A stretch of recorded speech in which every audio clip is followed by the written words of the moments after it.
Today, we're going to focus on this elusive thing that customer success managers do, which is called cadence meetings.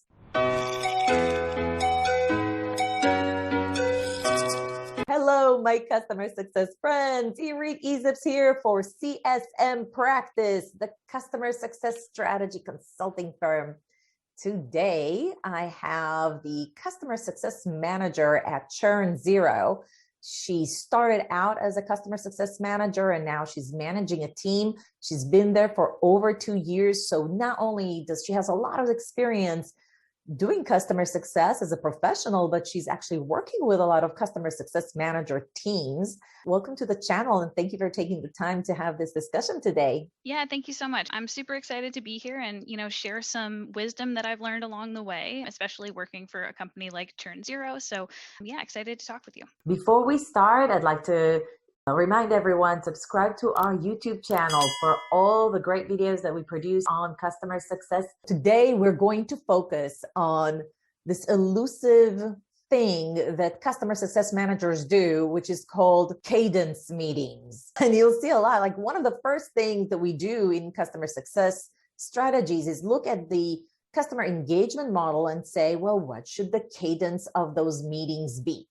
And one of those pitfalls of setting up a strategy for what is the cadence, like for high touch, it should be bi-weekly or weekly. And then the lower the touch, the less touch points we're going to have. But Bree, what is the main risk in those meetings? Honestly, the main risk is just wasting your own time and wasting your customers' time. We at Churn Zero, I think, the third customer success manager. I was employee number 24. So I've kind of seen the company grow and been able to help guide a lot of the decision making there. And initially, we did have a cadence plan where every single customer, our goal was every single month have a touch point. And as we've grown, we've realized that, hey, we actually really do not need to, set in stone this schedule because it's just not valuable for some people who are just, maybe naturally the power users, or for the folks who need a little bit of extra help, a month may not be enough time. So it's been really interesting trying to work with that shift and figure out what the right cadence is, if there is one, and how to also keep that flexible to make sure that every single touch point has value. So before we dive into how to create that value in cadence meeting calls, why do customer success executives even have that as part of the journey plan?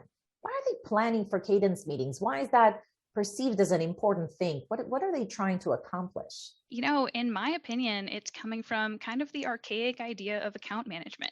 25 years ago, you would go out to eat with your customers. You would wine and dine them every time you had a deal closed.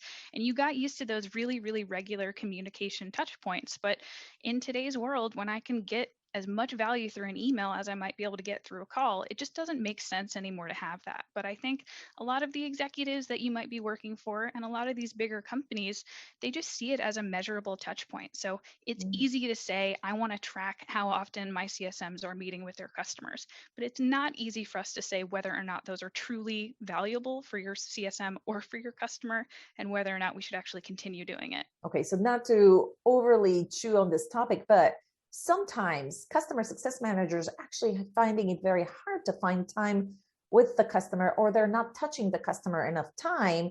And at which point, maybe the relationship is too fragile, or you don't have any relationship with the customer unless, I believe, they think that they would give them some sort of a guideline or how often to connect with those customers. Do you think that's maybe one of the other reasons those cadence meeting guidelines are being set up?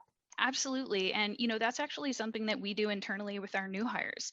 We have a couple of rules set internally to say, hey, if your customer is this size, or if they are, this level of strategic, try and meet with them around this schedule. And the reason that we're doing that is because if you just have no idea where to start or what number seems right or how often seems right, you're at least given a guide so that you can see what works for you and your actual customer base, but you don't necessarily have to follow it to a rule, which I think is our internal key. So one main takeaway from this YouTube video that we're creating here is set up a guidance for your CSMs on what would probably work well, and then let them then customize it per the customer situation. I think it also helps for new hires. If you are hiring a couple entry level folks, maybe you've scaled your organization so you're able to take on some people who are a little bit less experienced.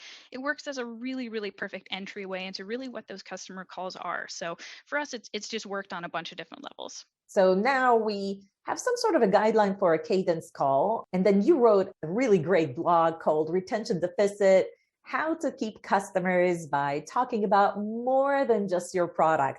And this really highlights, if you just do cadence call and you call a customer to see how's it going, it's very easy to just talk about the product. But in your blog, you're actually highlighting that you kind of want to expand on the topic. So can you share a little bit, when you do this by weekly or monthly cadence calls, what should we be talking about? Yeah, and I think, one of the more challenging things for me in this customer facing role has been the idea of small talk. I feel like the salespeople on our team, they are so incredibly good at building relationships. But for me, I just naturally want to dig into the product and only talk about the product because, frankly, I think our software is very cool. So I get really excited and jazzed up about talking, directly about that product. But one of the things that I've kind of learned is that when you can kind of elevate that small talk, when you are having those conversations and asking them about their pets and their kids, if you can change that to more of a business focus instead of that direct personal focus, which I'm not saying to get rid of entirely because we all want to talk about your dogs and see those photos. But when you can kind of elevate that to talk about some more business focused topics about areas where you have succeeded or failed, it opens up a lot of vulnerability and you can get much closer to your customer in terms of just that more kind of professional focused small talk rather than that more personal. And I love how you coined it in the blog. And by the way, we will be adding a link to the blog in the description of the YouTube video. So go check that out. And how you coined it, going from small talk to strong talk. So how do you use strong talk with customers? Yeah, I mean, I think it's a great networking tool. And this is kind of another thing with those cadence calls where this isn't something that you should be doing every day on every single customer call. Because one of the things that I'm kind of asking and encouraging you to do is talk about things that are not directly related to, exactly what your customer immediately cares about in this moment. And by that, I mean, if they've set up a call to go over training on this great new feature that you've released, maybe that's not the right time to divert the topic away, to something that's not exactly what they're actually specifically asking to talk about. But if you have a couple of free minutes and you have this idea that you heard from another customer where they are struggling with, onboarding their new hires, that they have just grown their team, maybe this is an opportunity to ask them advice and say, hey, I am struggling with this, or I know somebody else who's struggling with this. Can we take 5 minutes to talk about your experience in this area, just in case I can crowdsource some ideas? And I've just had really, really wonderful results with this. And you list like several strong talk tips in your blog. And one of them is be timely, be courteous. Why do you highlight these? This seems like such a no-brainer. Of course you should be timely. Of course you should be courteous.